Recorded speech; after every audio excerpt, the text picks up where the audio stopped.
2, 1, 0.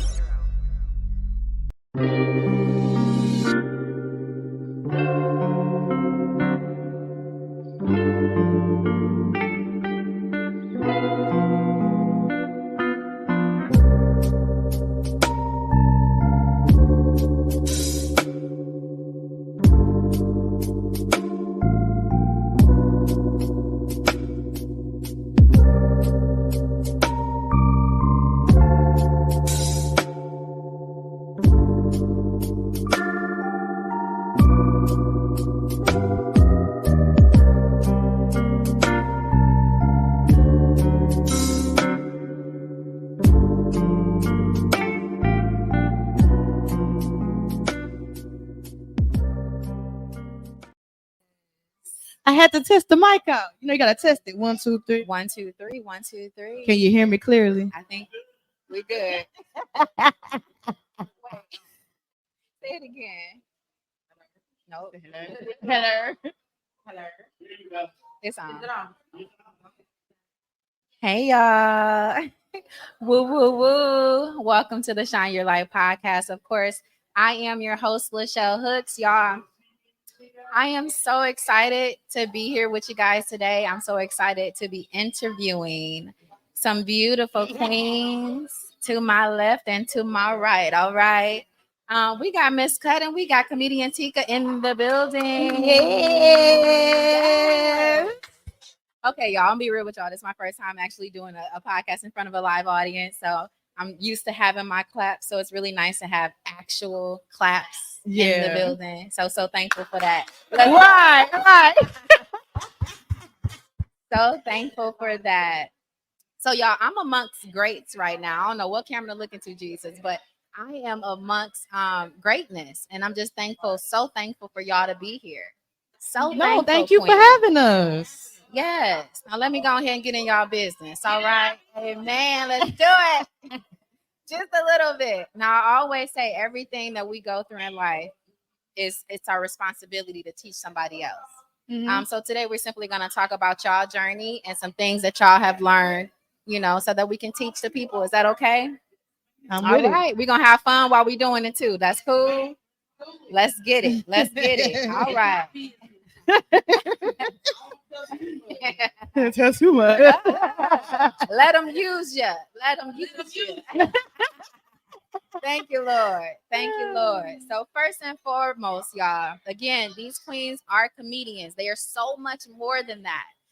But they have a passion for comedy. So the first thing I want to know is that moment when you knew you were funny. That moment. Yes, ma'am. Come on with it. Let's go, Miss Cut. I'm still in awe that people think I'm funny. Hilarious. I wasn't trying to be funny. When I cussed my mom out at the shop, I was serious. Slapped my client upside the head with a comb. Was serious. But they think it's funny. So they say I'm funny. I think I'm a little funny. Yes, you're hilarious, and we love it. It's more so the people that surround me. Yeah. They be the ones that really be funny. And you can just kind of piggyback off of them because they be funny. All my clients. I love it. I love it. When you say clients, Miss Cut, what you talking about? Oh, I do hair. Hello. Hey. No. Yes. I love it. Yeah. Yes. It's gonna throw out real soon because it's still natural. So it might throw out a little, 5 to 10 minutes. Since I was probably about, 11. Wow. In the kitchen. My mama do hair. Multi-talented. I love it, queen. We got hair in the family. So the first time you knew you were funny is when somebody else told you Well, while you was doing hair. I'm doing hair, and I'm always making people laugh. Okay. I don't care who in there. Mother of the church, the pastor. I got the pastor one time. I got the pastor one time. It don't matter. She gotta tell us that story a little bit later. You know what I'm saying? Kids is in there. I make them laugh. I do funny faces. I do a lot of crazy stuff that I didn't even realize. And the kids just it's natural. Dude, can you do a comedy show for us? And I'm like, what? Y'all want me to do the kids on the comedy show? Yeah. because you're funny, because you're hilarious. And laughter is healing for the soul. You know what I'm saying? It's joy. Absolutely. You know, Absolutely. so them kids, they asking you for some goodness. You know, Yeah, but I did. but we gonna do it. We gonna do it. I did do them a princess day. Aww. You know, we fixed the salon up, the clothes in there, and heels, and all type of stuff. And somebody posted up on Facebook. They was like, the kids look like little hoes. I'm like, Oh no, not the kids look like hoes. Not the No. babies. Oh no, that was cute. Runway, the walkway, the models, the flowers. Stereotyping our babies. Yeah, my girl Jazzy from Poetry Unlimited fixed up the building. It was nice. That's I love beautiful. it. I love kids. I love kids. Yeah. Long as they ain't mine. I love kids. No, they ain't mine. Ain't nobody got time. What about you, Miss Tika? When was the time that you knew you was when I funny? What found had out it happened? was funny, baby, I was out and about at an open mic. And literally, I didn't have no material. I ain't had nothing to talk about. And I went out there. And when I realized that I could make a crowd of strangers relate to what I was saying and really laugh and enjoy what I was saying, that's when I knew. I was like, y'all really think this is funny? Like, y'all really relate to the things that I go through, the things that I've been through, and the things that I'm still going through as a woman. And I feel that like a lot of people don't realize, like, just because you go through something doesn't mean that it's other people that don't go through the same thing. So it's like when you get up there and tell your truth and be authentic about your truth, a lot of people relate to that. Even though it's funny, it's the truth. So that's what made it, clear to me that I could tell my story and still be relatable to everybody and still have a good time in the process. I love it. Hand clap, queen. Hand clap. Thank Hand you. So, we're not going to stick to these cards. I'm going to just tell y'all that right now. I want to know, what is that feeling of laughter when you see the laughter in the crowd and, all the joy in the crowd and everybody just enjoying you being you? What does that do to y'all? What do you get from that? On that mic. On the mic. I had to realize when I was coming out as a comedian, when I was doing my thing. At first, it wasn't like a big deal. I go to the show, hang out with the people. It wasn't about nothing except making some people laugh. Yeah. And then when I understood the seriousness that a lot of people is really going through, and they really, really need laughter. Yes. That's when it got serious. Like, okay. No, I really need a reason for why I'm coming. Like, because I can be funny at the beauty salon and wherever, the crowd is wherever you at. But when I realized people really be sad, they done had lots of, that's when it got serious for me. And I'm like, oh, I got to make her laugh. It's an assignment. Yeah, it's an assignment. Is that mic on, Jesus? They say it is, but I talk loud though, so it don't. That's sweet. Let's go. Yeah, there I go. There I go. Put it in my hand, baby. I'm gonna tell you what to do. Put it in my hand. Put it in my hand. Little baby. Take care of that.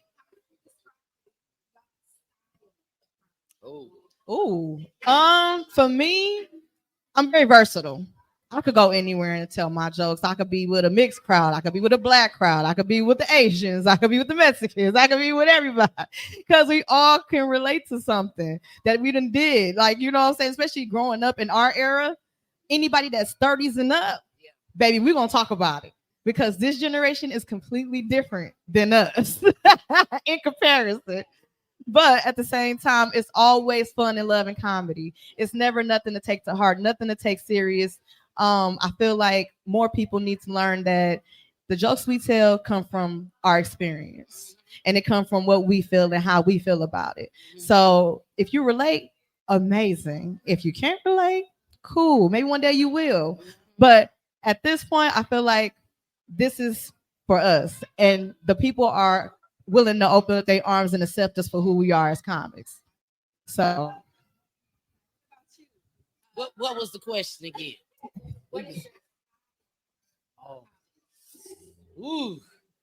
I will say firmly that I am a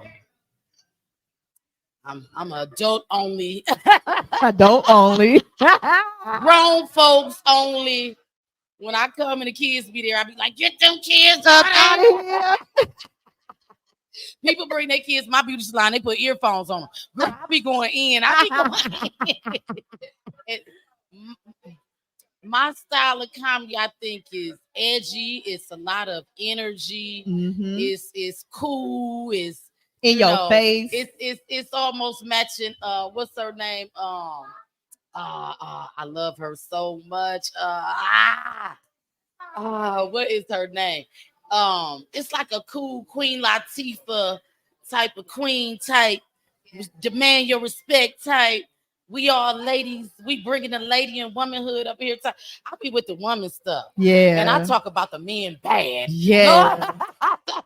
Because they gonna talk about us, girl. So Oh, I yeah. make sure I get in one good one for the men. Yes, I definitely bring That the part. awareness. That part. But it's edgy. Yeah. It's dark sometimes because I talk about everything: rape, Mm-hmm. incest, Mm-hmm. your mama, your daddy, your cousin, your uncle that's sleeping in the basement that been down there for 3 years. You trying to help him. I talk about everything. Everybody. So, now one place I couldn't go at first, church. I couldn't go. My pastor wanted me to do a comedy show. I said, no, pastor, I'm ready. So can I ask a question? Yeah. Rewinding all the way back to the first sets that y'all had. Ooh. Ooh. When y'all wrote your first set, Mhm. and y'all, I remember that day. what inspired you to actually have that courage? I know people who do this and they go out there and they go to a little comedy club, and what was that experience like when you did My your first very first set was with this guy named Lionel Chalkmore, one of the baddest hosts to ever hit the stage. He was my inspiration. Like, oh, I want my show to be better than him. But Chalk is Milwaukee's own. Chalk, yeah. Chalk, that's my dude. Yeah. And he is hands down funny. And I did a show over there with him at Savoy about Savoy's long time ago, 11, 12 years ago. And that's when I first got started. And I wrote this skit called Schizo. It's about a crazy chick who didn't like to wear white or something like that. And it had all to do with the church. And I was getting chased by these white people. I grew up off of Atkinson. Everybody I knows. did too. Right. I was down there. Wait, who is you? You look 11. familiar. Yes. My family had the liquor store when I lived in the Atkinson. Ooh. So I Around was the out corner. there every day. Every With my day. grandmother. Wow. Oh my God! Now it's one on 11. It's one on 13. No, 13th. You on 11th. That's the one that says liquor on it. On outside. Wow, Who's your grandfather? Herman Banks. Yeah. Oh no. Oh, he stayed in the one on 13. He was always down to Okay, get all wasted. right. But Gotcha. I did that. Atkinson. Yeah, because I moved Atkinson. from the hood. And my grandmother lived in Glendale. So when I started getting in trouble as a teenager, boom, they just stripped me out the ghetto and put me out here with all these white people in Glendale. And it was hard to blend in because I had nappy hair, And they're like, oh my God, where are you from? Like, girl, you don't know nothing about me, You don't know nothing about me. But some of my closest friends, thank God I went out there because I ended up graduating. I ended up doing well. And so, I did that skit. It was based on them ripping me out of the ghetto and putting me. Wow. So Yeah. life experience. And I went like an hour because I didn't know no better. I didn't know I was supposed to get down in 5 minutes, Right. And I went like an hour. He was like that, but everybody was laughing. That's man, Tears. It was really funny. That's crazy. Yeah. The courage it takes to stand up there Ooh. and yeah. Go ahead. No, you got it. No, because most people will be afraid Yeah. in front of all those people and for Mhm. that type that perform. Mm-hmm. Y'all don't have any type of fear, nerves, anxiety. How do y'all get? And if you do, how do you get past it? Either Well, for me, I get liquored up. I get liquor courage. I ain't gonna lie. This is real. Liquor Liquor up. I didn't say lick her up. I said liquored up. God. Yeah. So No, for real. gonna Let me say, stop playing with y'all. Y'all know I'm a freak. Let me stop playing. Let me cross this leg. Y'all know I'm a freak. Let me cross this leg. Like I was saying. This is No, daytime no, programming. for real. Let me stop. But no, I definitely dig deep inside myself and encourage myself and give myself those affirmations and those motivations before I step on stage. And I have to make sure that I'm confident in myself to make everybody else be confident in me before I step on stage. So if I show my confidence and I'm up there telling these jokes and I don't care what the hell you laugh, he hell, chuckle, giggle, I'm gonna say what I got to say and you're gonna relate one way or another because this is it. This is me. I'm always impressed with the fillers that y'all have because I watch the mannerisms to kind of see how you go from a joke and people laughing and that not interrupting your frame of thought and your flow because you got a whole set to do. And how do you keep it in? Because sometimes they're in sequence to a point where they all flow together. How do you keep that all together in your head? Like people laughing or people interrupting you and you start ribbing somebody in the crowd and all of a sudden you got to go back to a joke. That's a lot of concentration. To me, that come with experience. Okay. That come with memorizing your jokes and knowing, it's because people interrupt all the time. Hecklers interrupt all the time. So you got to memorize those jokes. And people think, oh, I got to change this joke. Every time I do a show, I got to change it. No, that's not the right thing to do. From what I learned in the business and watching, if you even go back to Martin Lawrence shows all the way back to 1984, Martin Lawrence is still doing karate. Martin Lawrence is still talking about walking in the stores and checking white folks and them chasing him around the store. And he's still talking about the same thing. He has perfected it to the point where now he can drift off and talk to this person and say whatever and then come right back to the same joke. Master conversationalist. Yeah. Yes. That's crazy. That's what you end up pretty much being like. Yeah, I'm the same way. I have a pinpoint topic. If I have a pinpoint topic, whatever that pinpoint topic is, I bounce off of it. So whoever give me something to bounce off of, guess what? If you start talking, guess what? You the topic now. Oh, how you doing? You got a big dick? Oh, you talking a whole lot. I just want to know. So you just somebody will whip it out on you. Hallelujah. Yes. I just like to catch people's. I got to catch your attention because I feel like, if you give them something to hold their attention, they like, oh, wait a minute. Hold on. Yeah. I am that person. I will do that to you. Like, I want to make sure that you're fully engaged, fully paying attention and enjoying yourself. Okay. So that's a perfect, I'm sorry. I know. Yeah. No, I want to touch on that. Okay. Your, that going on stage and it's been 12 years. So what I do is, and most comedians, we get in a circle in that back room. Oh, yes. We pray.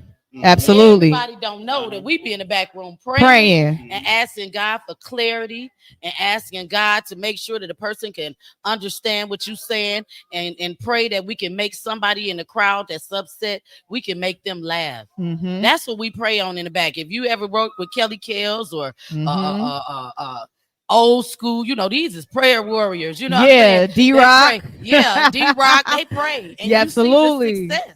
Absolutely. Because you can't do this without God. Nah, you You can't. can't do it. Kwame, I'm sorry, that was ghetto. Kwame not Antoine Nixon is having poetry so unplugged tomorrow. I don't know if y'all know. Little shout out. Yes. Little shout out. Kwame not in the building. Kwame, how you doing? Little Soul Unplugged just walked up in here. Y'all don't know about boy Kwame not Antoine Nixon. Yeah. Back when I used to be a teacher. Yeah. And I was going into my doctorate, trying to get my doctorate in education. Yes. Okay. And my topic actually started off, and I got detoured off of it. So I want to actually hear what y'all had to say because it was a difficult topic. It was the engagement that you were talking about, because the phenomenon of being able to tell a joke and get people to simultaneously laugh is magic almost, because you are talking about a subject that everybody can relate to and laugh at because they have experienced it somehow. I don't know how that works, but I equated it with it is. But also, I equated it with teachers who step into a classroom. A teacher steps in the classroom. A substitute coming in, they're gonna get the business, or they not. And how they step on the stage. It's like a mannerism or essence that they have when they get on the stage. You talk about that engagement. Like, what do you physically do to make sure you step out there and have that? No, She knows me. Hallelujah. There's a trick of a trade for a teacher to step in. All right, when I step in the classroom, all these Yeah. kids gonna actually know I'm business, and that it's not because you mean, but because you're gonna relate to them immediately. What do you? Is there a relationship, that thing, that grabber that you do when you can? For me, most of the time, it's that intro music. I don't know what it is, but whatever that song is for you, baby. And I'm throwback, baby. I'm gonna play some Tony, some Marvin Gaye, some Mary J. Listen, I have to have something that everybody, if you know that song. I didn't know y'all picked y'all music. I thought the DJ just. No, baby, we pick our own intros and outros. We gotta have that because that's what get us going. That's what motivates you. Like, oh, this is my song. I'm finna get them pumped up. We finna turn up. Like, what we finna do? So, you know, bring yourself out to that intro song and that inspiration, and then they hear that song and they know that song. Don't let them know the song, and everybody starts singing. Like, oh, we in there now. We finna go now. Like, what y'all know about this? What y'all know about this? Oh, okay. But no, like, you know, so I mean, I feel that like a lot of people just really want to relate. We forget to relate to each other. We forget to laugh together. We forget to be together and enjoy each other. So to be able to come on one accord and do that and enjoy yourself, baby, we in there. I always tell the story that Jesus had to be some type of comedian, something to actually engage people. He wasn't no serious dude walking around. In order to captivate audience, you got to be able to. Yeah. Mhm. I don't know what was Jesus in He was definitely funny. Jesus was definitely anytime funny. your mama come looking for you and you tell her go home, woman, you about to, you funny. What was Jesus intro music? What was his music? Jesus intro music? Yeah, when he came out. It was probably just some people humming. Hallelujah. Jesus come out. Amen. Jesus had the best music. Jesus was the music. Music. And when he come out, folks sang for him. You know, Right. He ain't Right. singing for nobody. Right. But that Jesus. Hallelujah. how do you get prepared to get on stage? Because I went to school to be a teacher. Okay. A hair teacher though. Okay. But it is Still like saying. you have to have something to Mhm. grasp these kids' attention. Yeah. So they stay in tune with you. Yep. So I understand. And for me, it definitely is the music, but I got to look a certain way. My hair got to be done. I got to feel good. I got to know, but that music really set it off. And back in my days, I would come out to the hottest song on the radio. That's it. Because that's what getting everybody else hot. Yeah, So get I'm gonna pick attention. the hottest song that's out, number one songs. But as I done got in the business, now I pick how I feel. Mhm. Okay. Same. I pick what, because a lot of DJs, they think they know you and they bring you out to some hood stuff. I don't come out to WAP. Okay. 'Cause I don't think that's good to have that wet all the time like that. I just think sometimes it gotta stay dry. It's gotta stay dry. That's just not good all the time. So now in my days, I come out to Let Us See, old Okay. school All right. Run DMC, Yeah. the old school stuff, Right. Tupac, Exactly. the Exactly. stuff that represent us, let us still represent as women. Exactly. Really well. Right. Can't do WAP no more. Too much bacteria. I mean, everything she said was true, but She said it was I don't true. want nobody to think I be doing it. She always come out to WAP, man. No. No. He said worship and praise. Worship and praise.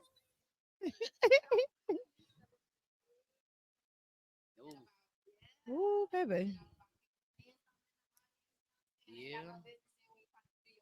Mm-hmm. How do you, respond to that? How do you kind of turn that around? What do you do? You said you started talking about. Oh yeah. Don't help with me, baby. I'm not the one.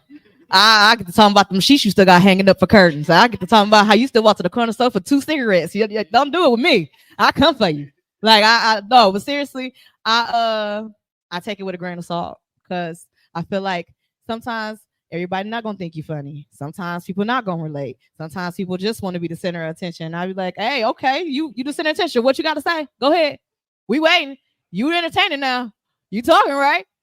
So you just gotta like really just be prepared and feel out the crowd and make sure that you're confident in yourself to go on with the show, regardless if a person heckle you or not. Like, hey, this is what I'm here for. This is what I'm doing. And we most definitely make sure that regardless of the heckler or not, we're gonna make a good show if you enjoy it or not. We're gonna make sure everybody enjoy this show if you like it or not. Really don't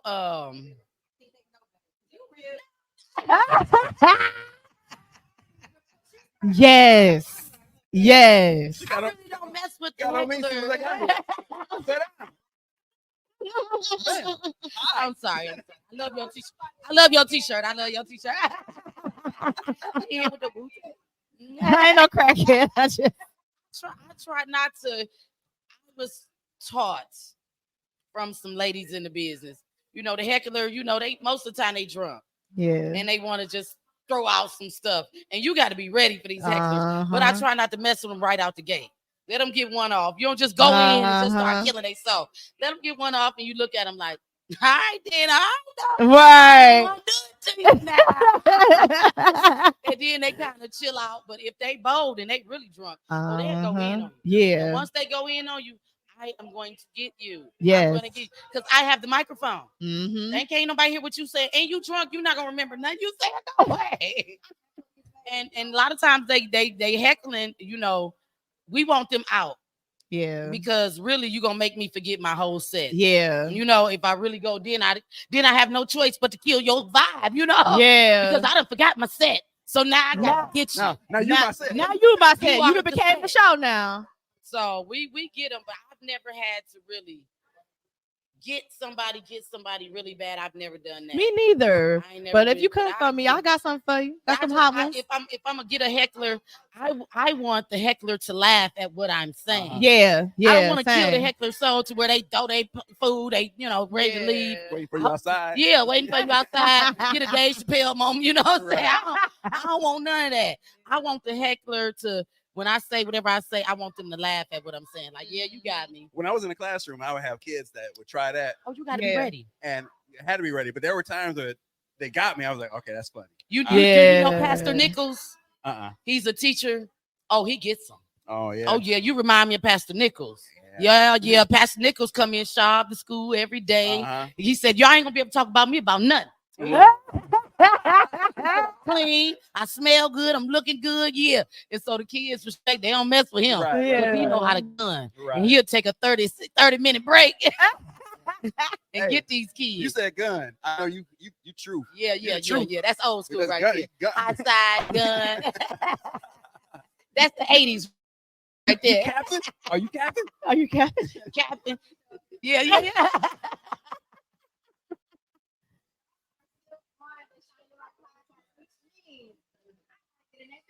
Yeah. Oh, we gonna let her get in our business. Let me adjust myself.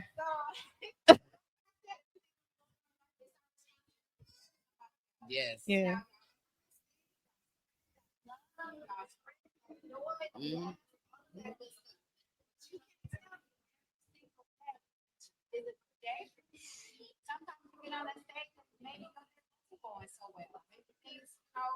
Girl, look, let me put on my lipstick for you see all the weed that I gotta smoke to. I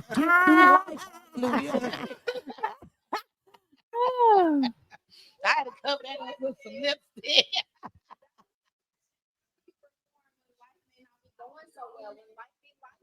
You just gotta do it. Yep. You gotta put yourself to the side. It's been a many times I want to just not go. But somebody is depending on you to be there, whether it be the promoter, the people, they depending on you to be there, and you can't. I've learned my lesson with not showing up because it is not about you no more. This job, once you get serious, it's really about, like even the guys, sometimes when I get on them, sometimes I just call people and just call them. What y'all doing? And who over your house right now? They be like, oh, you nosy. Girl, I'm trying to make y'all laugh. Who in there? Who your grandmama over there? I'm on my way. You just going to make people laugh. And my goal is to be able to go into a hospital and make some people that's like, I had cancer patients that I done did, and I'm making you laugh on your deathbed. That's what you want. Yeah. When you could do. I had a client whose mother died, and I went to her house, and we in there crying. Everything we cried. I said, "Girl, your living room set is so damn cute, girl." I'm so sorry. And everybody, the pastor, everybody bust out laughing. I'm like, I'm just saying, it's real. It's tough in my business. You know, they got good stuff. And her mother just passed. Yeah. But that's what you want. You want to take their mind off of the stuff for a little bit Yeah. and make them laugh. Yeah. Yeah. Ooh, child, what keep me going, baby? Life be life, and life got hands, baby, and she don't be. She don't be letting up. She like, what you want to do, baby? I be like, listen, just ease up a little bit. Jesus, but no, I gotta say, being a woman, a Black woman, and going through therapy and learning that I have anxiety and learning that I have ADHD and OCD and BPD and all of yeah, different personalities. Yeah, each one. Each one of her personalities got each one. You know, that's why I got different wigs for different days. Yeah. So no. What keeps me going is like Miss Cuss said, the people are the ones that keep me going because they are looking for us to show up. They are looking for that laughter. They are looking for that joy we could bring for them. And you know, I really truly love and have a passion for this. I enjoy bringing laughter to others. This is something I truly enjoy. So it's like the fact that I could get up there and make you forget about, yo, baby daddy cheated on you last week, and then all this extra stuff you going through, and you missed the bill last month, and things just ain't going right. That minute that you could laugh and enjoy yourself and just be okay, I'm okay with that because that makes me feel okay. Woo!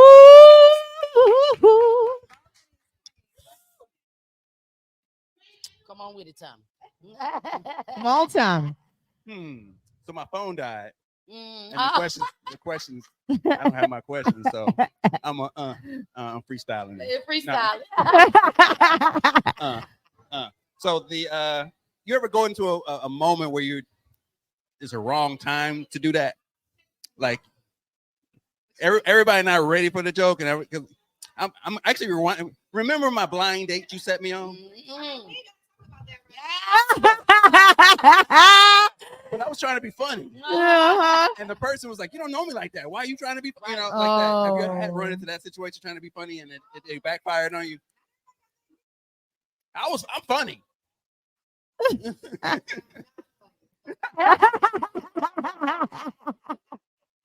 not funny writing jokes, but in situations I can actually try to make light of everything. That was not the right time for whatever reason for that person. You ever run into a situation where somebody come back at you like, you ain't got to be funny now? I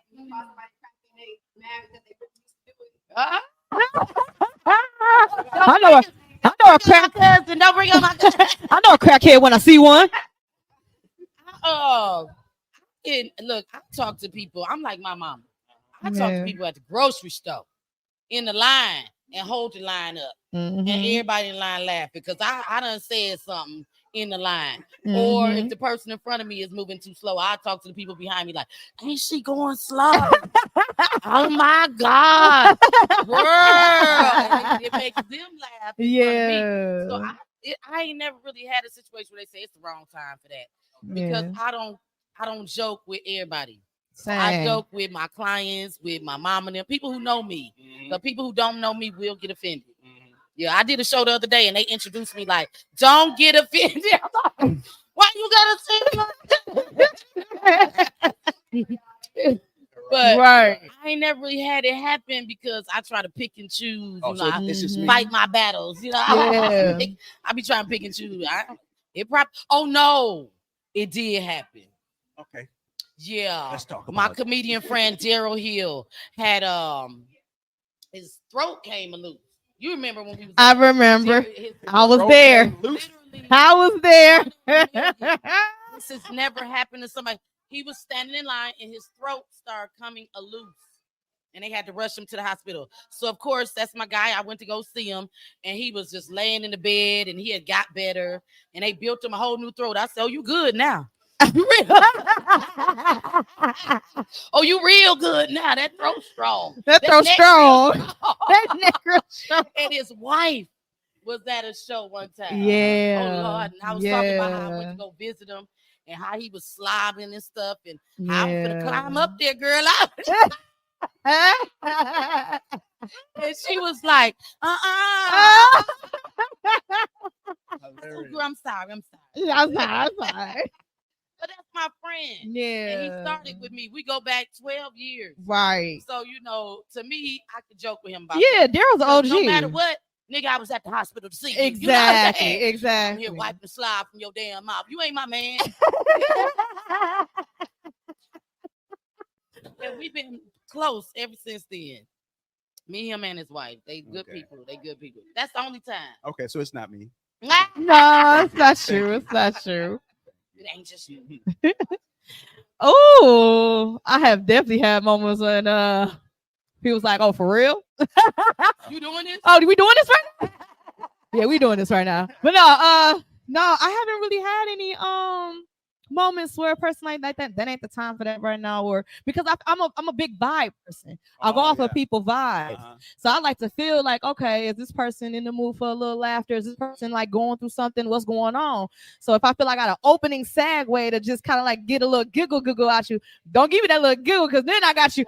I got you. I'll be like, oh, what we doing? Like, oh, you laughing? Okay, let's get it moving. But no, like once I get you to smile and crack a smile, you know what I'm saying? I know I can really like, you know what I'm saying, cut loose and have a good time with you. But if you're just not in the mood or in the vibe, I can feel that too. You know what I mean? I be like, Day, I got action. I got action. It sounds like I can't read a room. I was actually following social cues, thinking that it was about time to do that, and it just didn't work. I was like, man, I wonder if comedians go through this all the time. All the time. All the time. I've cussed on some sets where a big time person has to say, hey, no, don't do that. Oh, you don't cuss on the set. You stay professional. Yeah. And I had to take that advice like, okay, right. I'm gonna make it through without cussing. But if you are a comedian that cuss a lot, it's for you to practice not cussing. Yeah. If you can't do your set without cussing, then you got to study a little more. You got to figure it out, because you're gonna miss. I missed a lot of jobs on TV.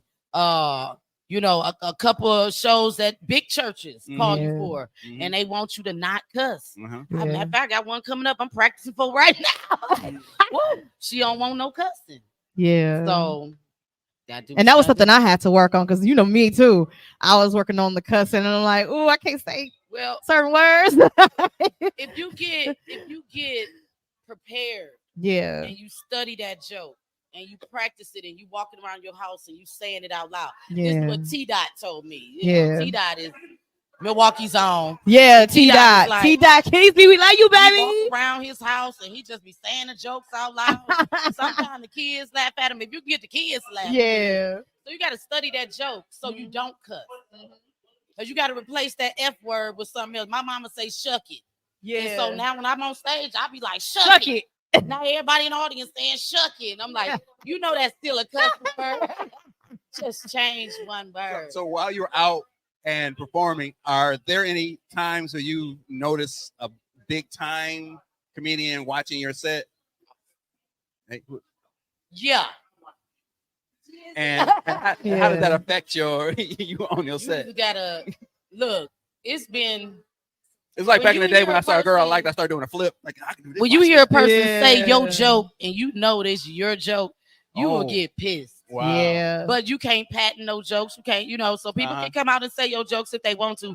But like Bob Sumner said, they might be able to get, the sauce, but the recipe ain't the same. So that's why they're just trying to get jokes. Hey, I went to Atlanta one time and did a room, and I came out and I said, all the fine dudes make some noise. And so a couple dudes, I said, damn, sound like y'all got low self-esteem.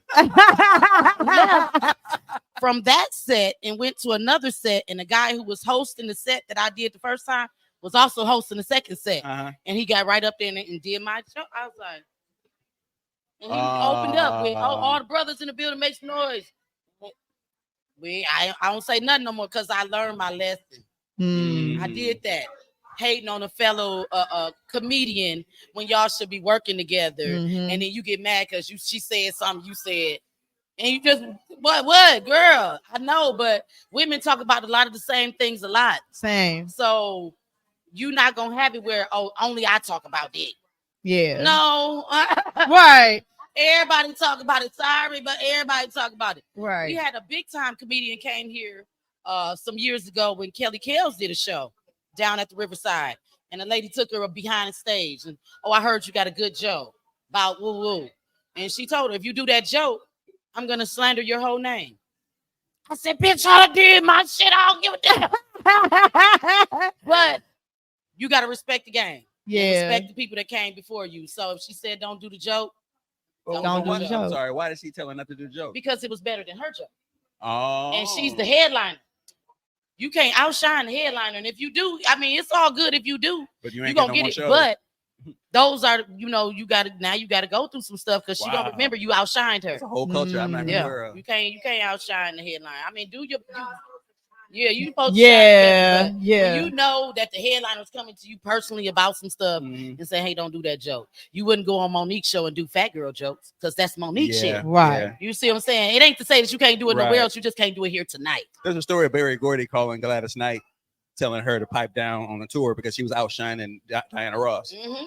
They were showing out and they were like, hey, cool, but you need to Supremes are the headline. They the headliner. Chill out. So I used to be like, no, I'm gonna do my thing. I don't care who it is. Miss Cut blowing up, doing her thing.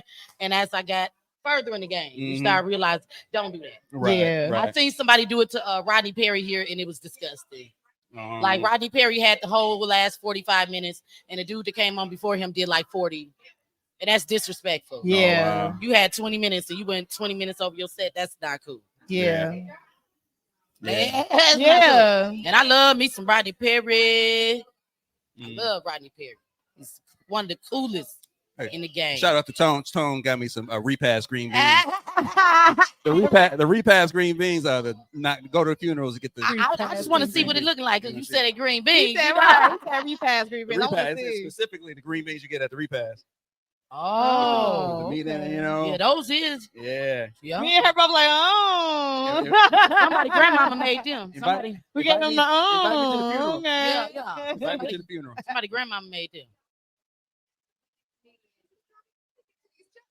Yeah.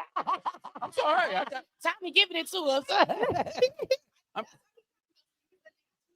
Yeah. done. Tommy's Nope.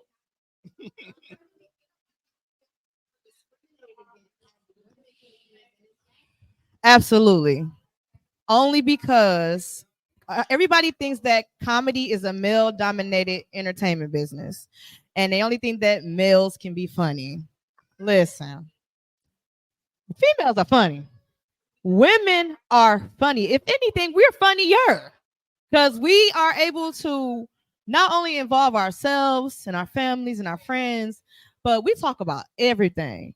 And that means everything. Like we ain't afraid of nothing. So I feel that like being a Black female and being in comedy, you definitely have to stand 10 toes down and be confident in what you're doing and what you're saying and going forward because they definitely gonna test you. They definitely gonna test you. They're gonna be like, oh, okay, so you the only female on a male lineup? Oh, let's see what she can do. You know? So and I've been there multiple times, and they like, oh, okay, you actually could, you can really stick with us. Okay. Can't be afraid. You gotta be willing to stand on your feet and be like, okay, just because it's males here doesn't change the fact that I'm still gonna do my set. So I go in there full of confidence, ready to go. Like, listen, male or female, we doing this.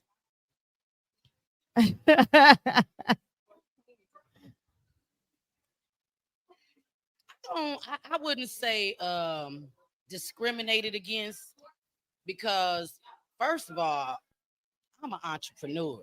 Yes. I'm self-employed. You know what I mean? Yeah. I'm gonna throw my own show. You ain't got to hire me. I try to hire the best Yeah. people better than me to be around me because that's the only way you're gonna be able to step your game up. Right. So I've never really been discriminated against, but you do find that a lot of men hire men first. But I'm gonna keep it all the way 100. Men be funny. Yeah. They just do be. If a man come out and put on a dress, I don't care if he ain't funny. He funny right now. He has a dress on. He's funny right now. You ain't walking right in these heels. You know, that's like me coming out with some Stacey Adams on that's too big. You know, I'm gonna look funny as a dude, but funny. I've never really been discriminated against because I feel like if you just funny and your work is what it is, they want funny. Yeah. And really right now, even though we don't get as many jobs hired as much, when you do get paid, they got to pay you. Because why? They looking for a woman. And most of the audience is demanding a woman. Yeah. Oh, y'all done had 10 dudes on this year. Y'all ain't had no females. Yeah. So when they do call you, you got to pay me. Yeah. Because you're not going to have another woman on your show probably for another 5 to 8 shows. Right. And they will put on just one woman. Yeah. And it'd be like, it's more bad, but they make it out like women bicker and this, that, and other. That is so not true. No, it's not. But if there's only one spot, right. It seemed like y'all competing for the little one spot. And it's like, I'm not about to compete with her for this one spot. I'm going to do my own show. Yeah. And set it off for myself. And so I ain't got time to be waiting on nobody. Matter of fact, the show coming up August 20th. August 20th, we will be at the Tropic downtown in Milwaukee. Yes. And we got a show together August 4th. Oh, yeah, sure is. August. Be with Daryl Hill. Daryl Hill, August 4th. So we're going to act up. Now that's Daryl Hill's show. Yeah. We in West Allis. West Allis. Nothing about no damn West Allis. Okay, I'm going to make it. West Dallas.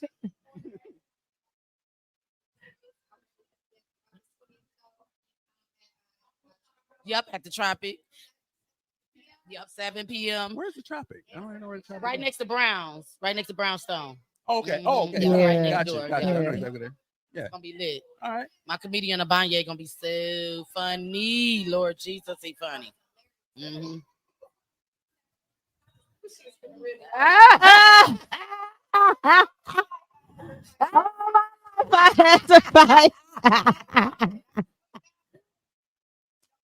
Don't make eye contact. As soon as I see her looking down, like, what you looking at on the road? It must be a dime. You pick it up, girl. That's Pick it 10 up. days. Good luck.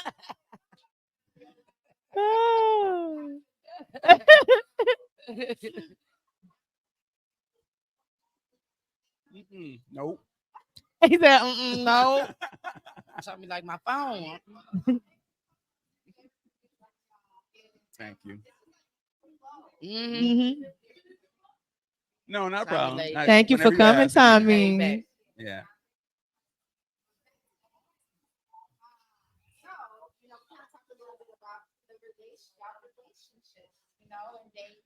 Mm. Marriage and all of this good stuff. Would you say that it positively or negatively impact your romantic relationships? All the negative. What she Because said? a funny woman could laugh me out my drawers. Oh my God. True. Is that right? Keep on telling jokes. Oh my God. My husband say he my biggest fan. I don't know, but he swear up and down I'm the funniest thing walking. And then when I do a Yes. good job, I be like, you proud of me?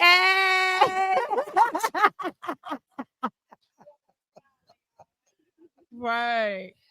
But it does have always as different women because I want to know their opinion. Like, is you and your man arguing because he my manager and I'm about to kill him? And so sometimes with them being your manager, they can't really get on you like they supposed to. Right. I need Yeah. some Ike Turner, you know what I'm saying? Because sometimes I be lazy and he be like, no, you good. If you don't want to go today, you don't have to. You a queen. You don't. No, if you was my real manager, you would be like, get your Ass up. and go do what you got to do. He don't bother me like that. Yeah. And so sometimes it clash because I be thinking, you're not being hard enough. I need you to push more. But he love me, so him don't do it. He be like, my baby tired. I be like, ugh. I can't wait for you to cheat so I can cheat. Ugh. You doing You doing too much. Wait, but I am tired though. But or Right. sometime it'll clash. Yeah. It'll clash sometime if he books something and I got some hair to do. Oh, and we ain't double yeah. check. You know, you have a couple clashes, but I ain't the only one. Because Lou Yeah. Nell said people don't even know she married. Right. She don't take them with her. Sean be with me 24/7. Yeah. And Lunell says, yeah, Lunell was like, no, don't take, because you can't really. I'm like, what can you not do? I'm still doing the same things. But I do realize when I go with my girls to a comedy show versus going with my husband, I go with my husband, I got to be all nice and sophisticated and, ladylike. I go with my girls, we sit down, get real scully. We be like, making ugly faces. Everything. You ain't interested in meeting no dudes, and y'all just having fun. Right. I love those nights. I love them. Yeah. I love them. Yeah. Yeah. It said that. Absolutely. Oh Lord, why you gotta come back to me, Jesus?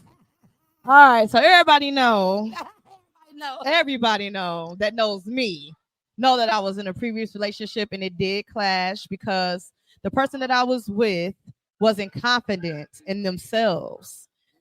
So it started to be an insecurity that I was around other people. You know what I mean? So some people just can't deal with you being around so many people all the time. You know what I mean? Especially if they're not, social enough or, they don't feel comfortable enough to be with you in those type of venues and areas.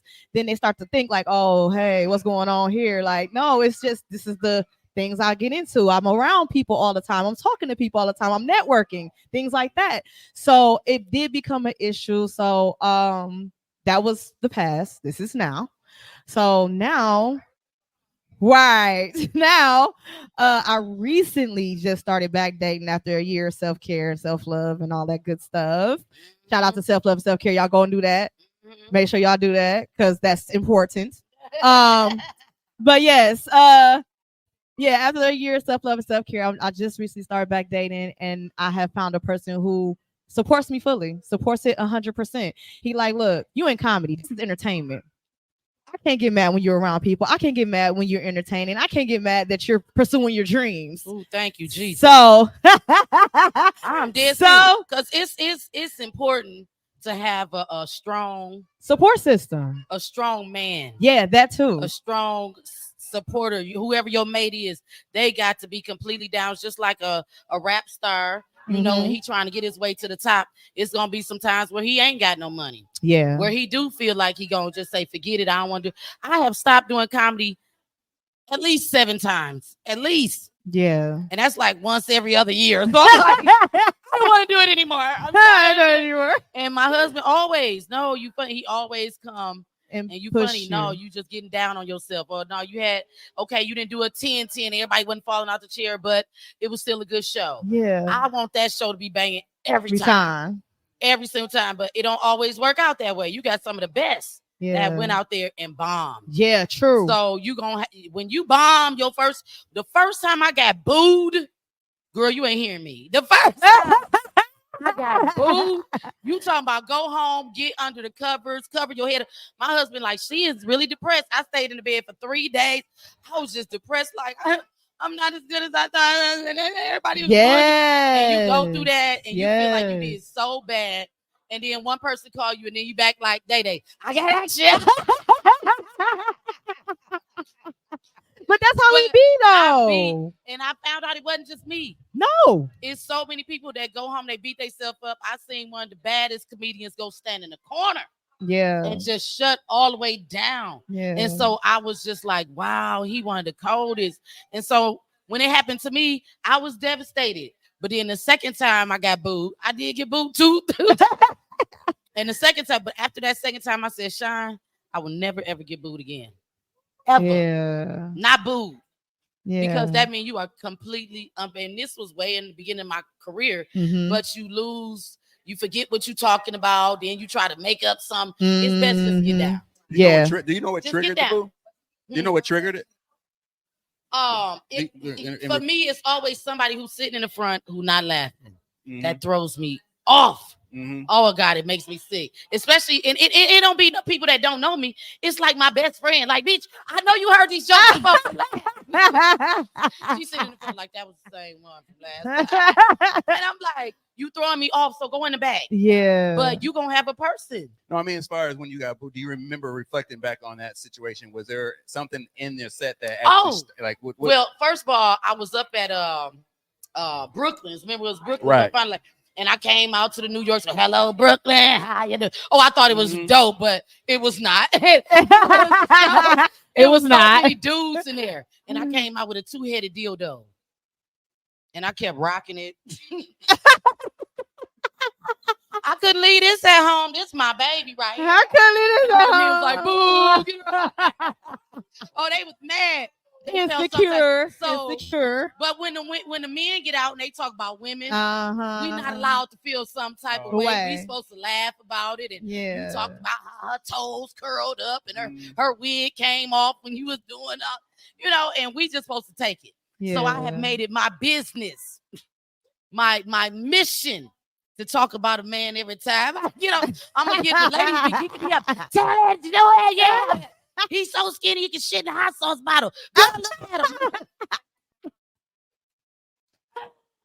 And I can Sorry about the apology. and I got that from a man. That was this man.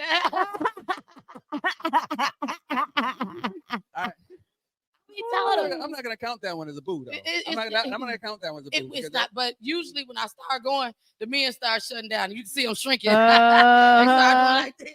Yeah. One man came up to me and said, you really you intimidated me. I don't even want to say nothing to you after the show. I'm like, man, you can say something to me, man. I that's all I stage. love all It's just comedy. jokes. This is all Yeah, stage stuff. exactly. If you meet me in person and her name is Cutting Up, she be killing folk. I'm like, dude, my real name is Ruth, man. Like, Ruth, My like, real name is Ruth, it's man. Ruth, man. It's not. I'm not really that deep. Like, so.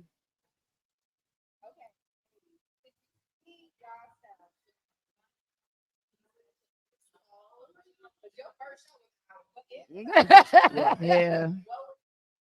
Ooh. Ooh. I'm working on a 1-hour show right now. And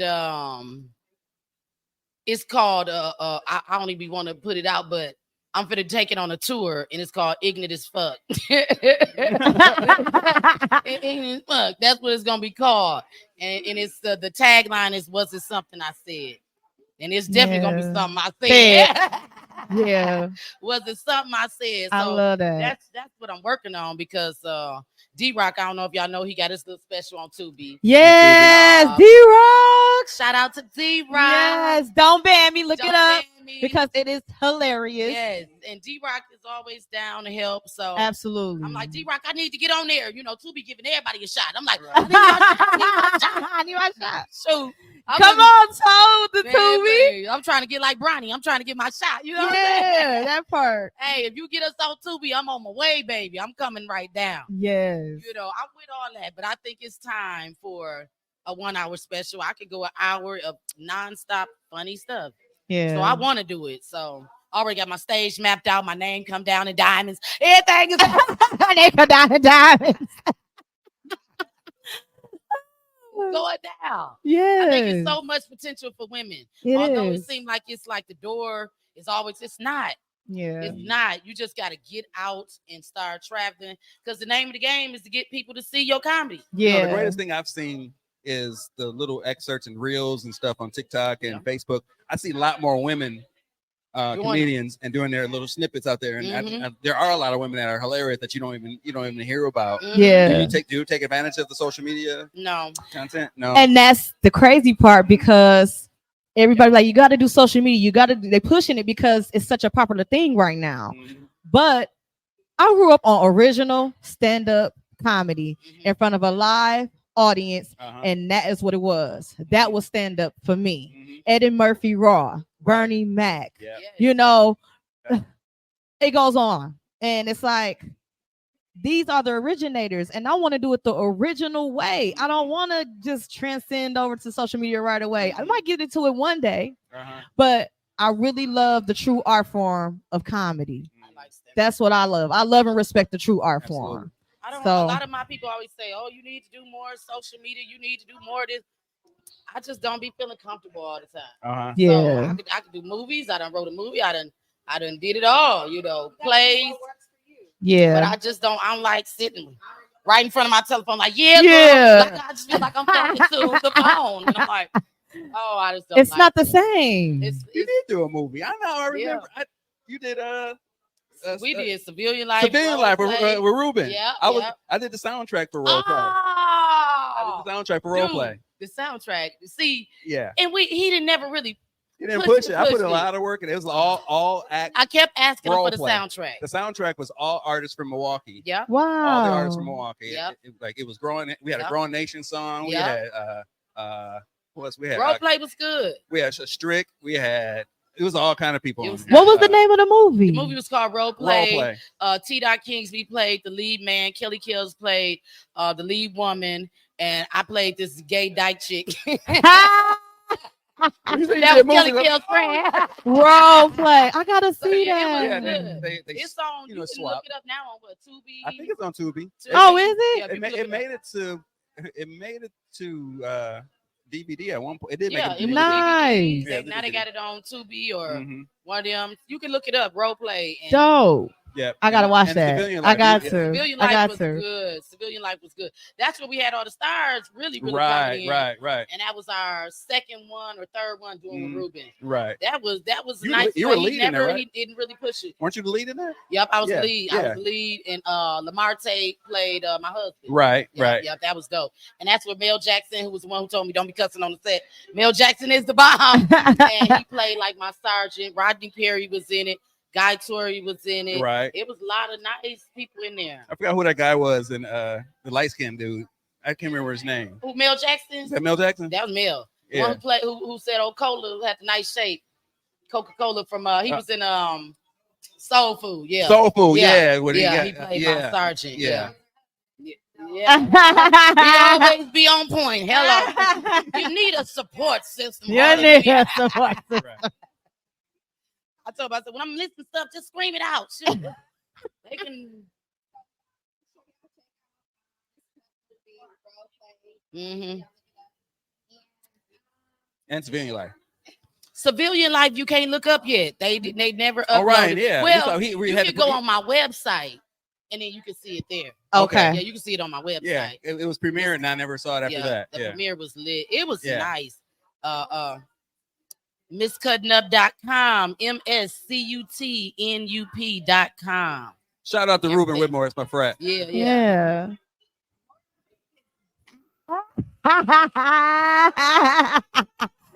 Let's go. Let's go. Be ready. Let's go. Be ready.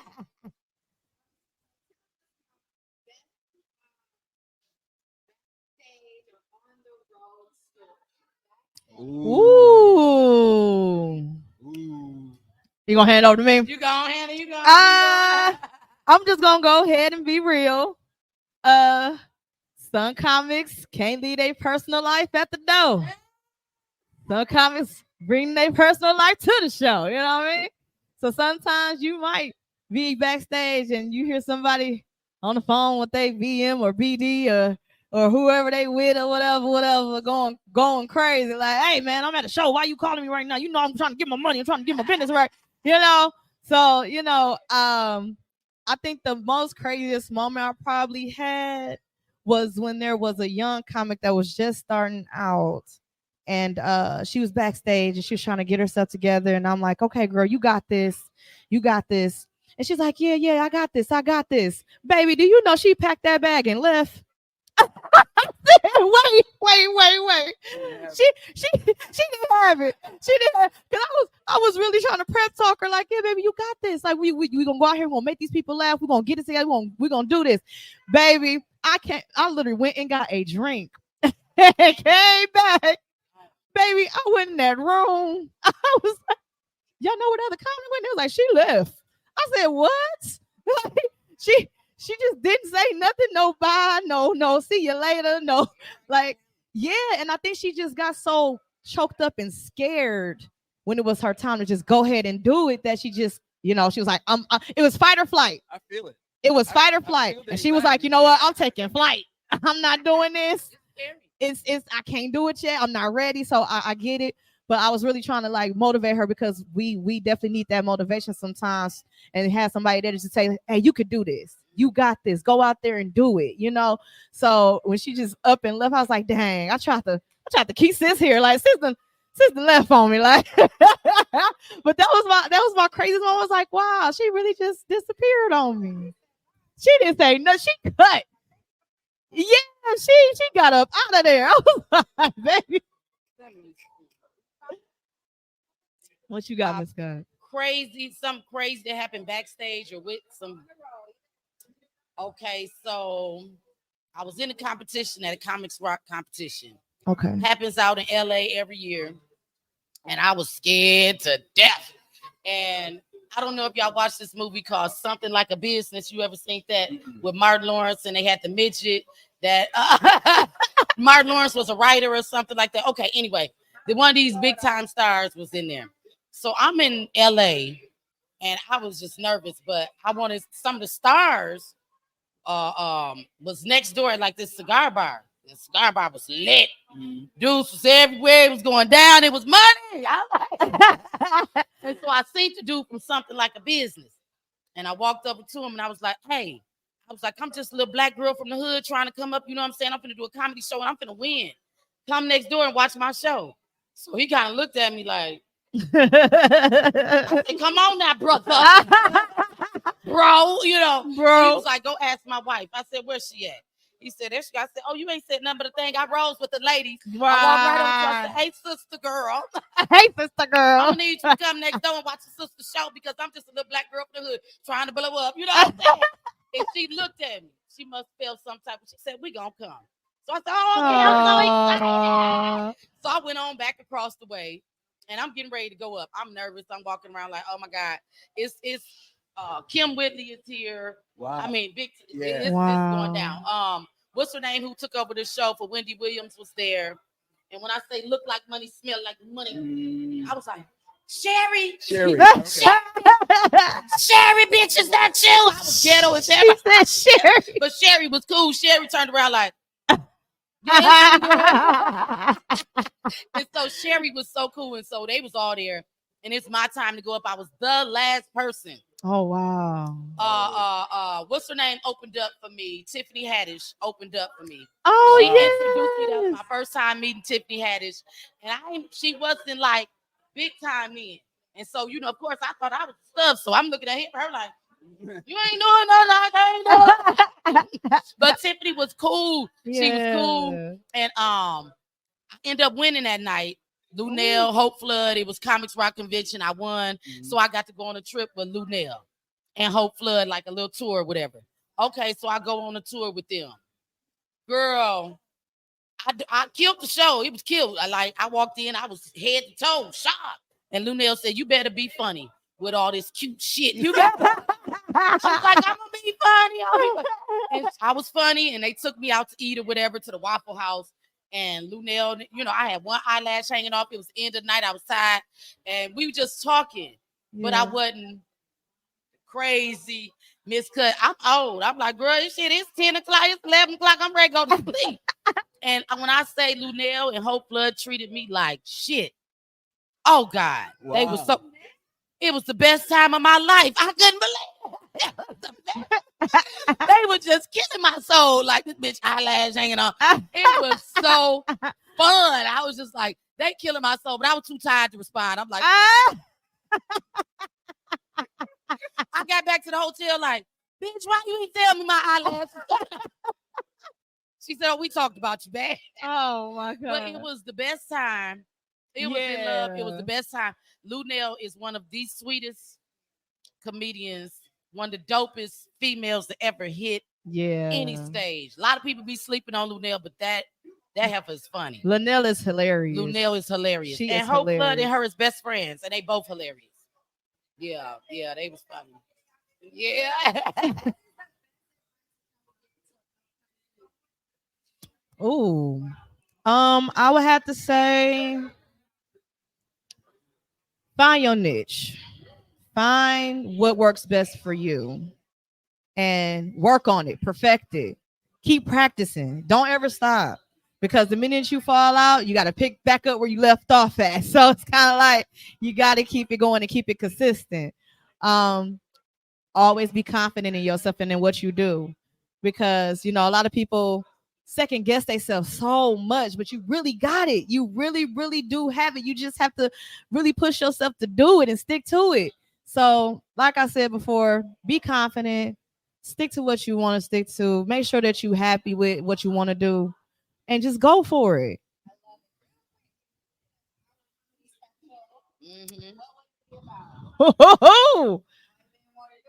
Listen, it'll be Bougetto.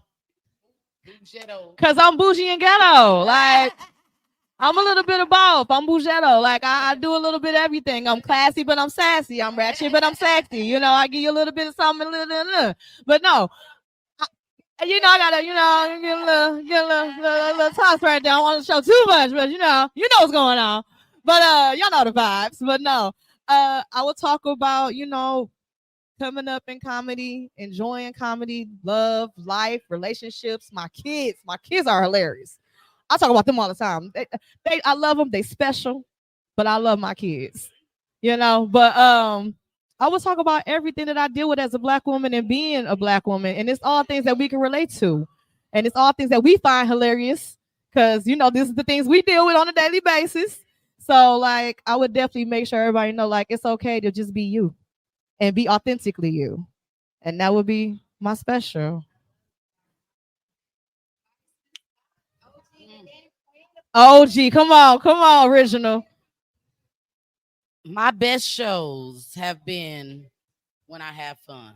Yeah. So I always just tell people, have fun, be prepared, and be funny. Yeah. That's all it's really about.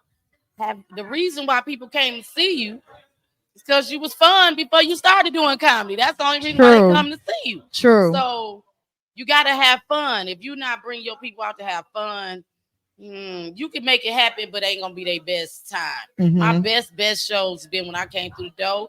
I done threw back a little drink, a little shot. Mm-hmm. That's all I need because I don't want to forget everything. And I want to have fun. I want my people to have fun. Right. And for women, I always try to give the women some advice. For women, don't just talk about it. Yeah. Cat Williams talked about everything. Yeah. Yeah. You when you think about the difference between male comedy and female comedy, women get up there and they always want to talk about a brother. They want to talk about his Johnson, how long he is in the bed. It's always about sex. Mm-hmm. Find something else to talk about. Yeah. I want to get up there and go like Cat Williams say. He said, you can go. Don't you remember when you could go to the gas station and pump your gas and say hi to people and wave? He said, now when you go to the gas station, he said, click. He said, damn. Because that's when inflation was going high. Yeah, right. So it had nothing to do with sex, but everybody could relate. Everybody could relate. Yeah. So women, talk about some other than sex. Mm-hmm. That's just my goal. That's funny you say that because I do get turned off by that.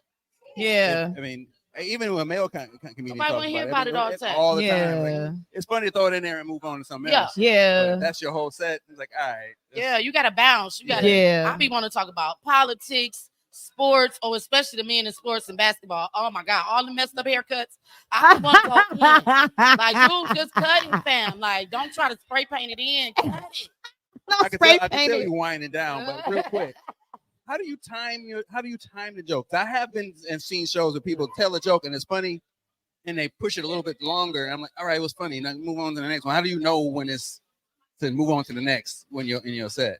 Well, I be thinking once they stop, you got to let them laugh. Yeah, you got to let them laugh. Because sometimes you get out there and tell all your stuff. Uh-huh. And you ain't have to. You could have told 2 jokes and it'd have been a killer. Yes. Uh-huh. But like Lunel was telling me one time, she was like, don't give them everything. Give them just a little bit. Mm-hmm. Because if you go on a Jay Leno show or go on any of these shows, big time on TV, and they give you 3 minutes, that's what you better do. Yeah. When I went to go do my show in Chicago for Jokes and Notes for Mariella, one of the baddest ladies to ever put anybody on stage. She's a she's a manager, like a producer. And she's doing TV now. But you get with Mariella. When I went up there, she said, look, you got 3 minutes. She said, if you go over 3 minutes, you'll never be invited back to the stage again. When I flag you, you get down. So you got some people that don't respect the light.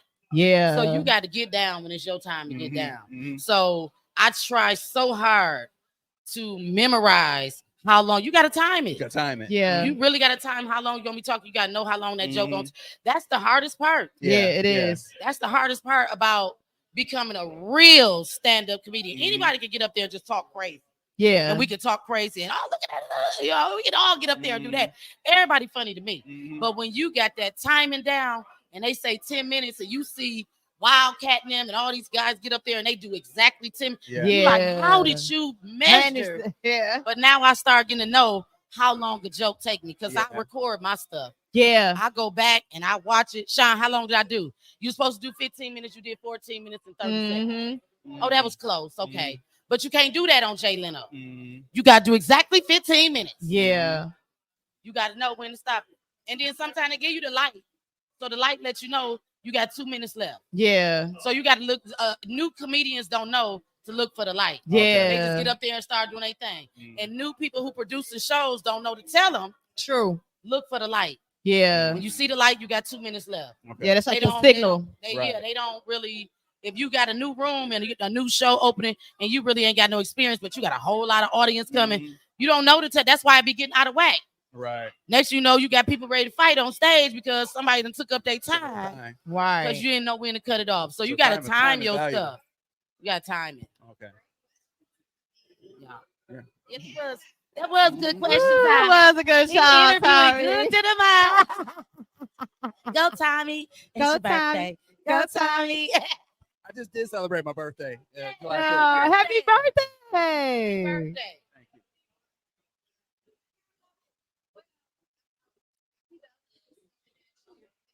Thank you. You know, not only are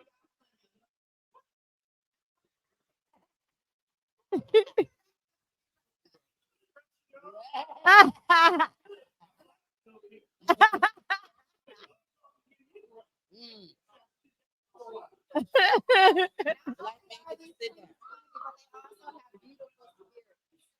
y'all are good people. And that's one of the reasons that I invited y'all here today. I just want to say thank you for not only just being a beautiful light and just being a beautiful person, but for just honestly shining your light everywhere you go. We had to come shine on the Shine podcast. Yes, of course. And we wouldn't be here if she wasn't beautiful. Hello. Okay, that part. That part. I was like, look. I'm going. I sure was like, baby, this body, listen. This dude. Oh, they see. Somebody called me for a show today in Chicago. I was like, can't do her like that. No, Yeah. it's Shine. She been nice to me since I met her. Yeah. I ain't coming. No, we passed that little show on up. They was all right. Yeah, they was They all right. be all right. They'll I'll be back all down. right. Shine Podcast was where I wanted to be today. We Yeah. appreciate it. Thank you. Hey. Well, since you know Hattie Mae is coming from Tyler Perry show, and she gonna be in Chicago, I'm gonna send you the date. I think it's October 22nd. We all going down there to meet Hattie Mae. I was trying to get on that show, but he gonna say, I already had you on 3 shows. I said, so Hattie Mae coming. Yep. Yes. Yep. Yep.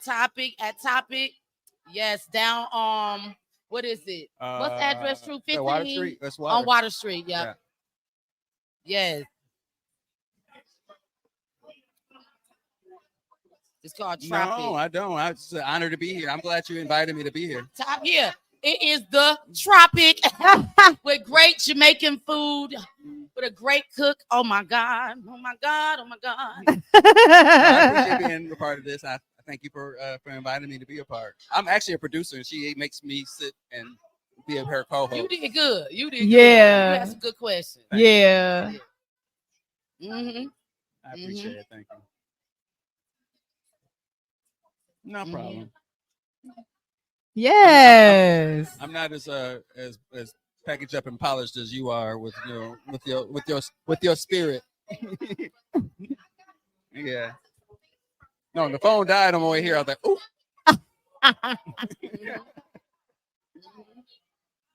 This was nice.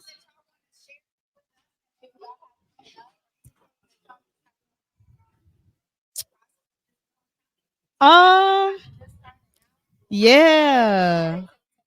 Yeah. I'm getting back out there. I'm getting back out there because me and Miss Cuts started back at where was we? Yeah, was that where's that on Fond du Lac where we started at? We was doing the open mics and stuff. Ooh, at Gino's. Geno's. I love We was in there and it was They so back open crazy. now. Yeah, it was so crazy because my name was Tequila when I first started out. Tequila Sunrise, baby. That was my name. And I originally had to rebrand myself because COVID and all that stuff happened. So everything shut down and then we had to open back up and get back out there. So I'm like, you know what? People knew me as Tequila, but I'm coming back as Tika G because that's who my real name is. So I'm like, you know what? I want them to really get to know me as a comedian. So I want to rebrand myself as Tika G, and that's the comedian I am today. So if y'all do want to find me, I'm not hard to find. Find me on all platforms. That's TikTok, Instagram, Facebook. Look me up. I got videos. I got cuts. I got like short little videos and all types of stuff. All flyers are always on there. If you want to find what I'm doing, where I'm at, just look for the flyers and the info. And I'm here. I got y'all. We finna laugh. We finna turn up. But no, we finna do some stuff. We gonna turn up for y'all. We're gonna have a good time. So I'm all for it. Ooh, Adele Givens, Cheryl Underwood, let me see who else.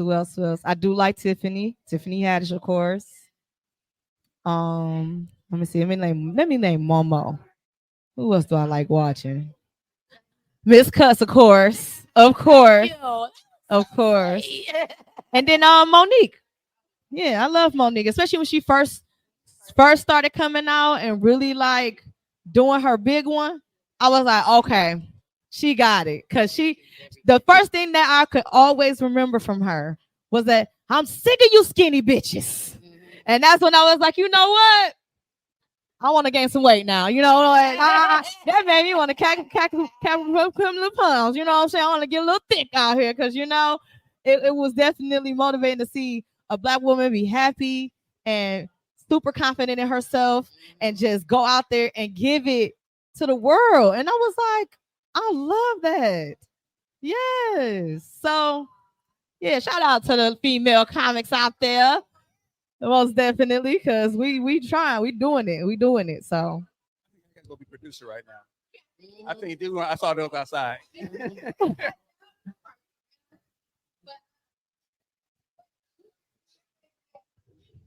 Well, she named a lot of them, but I really, it's so many. I ain't got no favorite. Yeah, I can just keep going down the list of bad female comedians. It's so many. It's women even just on TV right now that's so funny. They got this Latino chick that's been so funny. Oh my God. And she has a movie out. It's just so many. I can't really pinpoint. I love Adele Givens. I love. I love some more. I love Lunel. I love it's a whole lot. Yeah. I just be having females back. Yeah. As far as on the comedy, I just in everything, in all aspects of life. I love when females is doing big on their jobs, when they running companies. I'm just down for the female making it because it's hard. Yeah.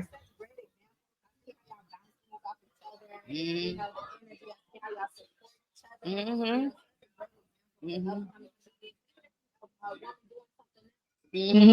Just don't matter. Yep. Yeah. Yeah. That's how you gotta be.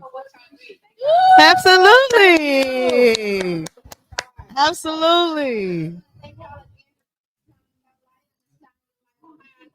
Thank you for having us. We turned up. Yes, absolutely. We had to. Did good.